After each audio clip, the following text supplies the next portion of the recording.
இதுவரை என் இருதயம் இந்த உணர்வினில் தடுமாறவில்லை. முதல் முறை இந்த இளமையின் சுகமுணர்கிறேன், நான் தூங்கவில்லை.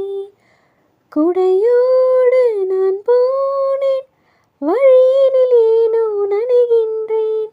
கடிகாரம் இருந்தாலும் காலடி சத்தத்தில் மணி பார்த்தேன். என் தனிமைக்கு தனிமைகள் நீ வந்து கொடுத்தாய். விழியில் உன் விழியில் வந்து விழுந்தேன். அந்த நொடியில் என் எதிர்காலம் நீதான் என்று உயிர் சொன்னதே. வழியில் உன் வழியில் வந்து நடந்தேன். அந்த நொடியில் என் வழித்துணை நீதான்.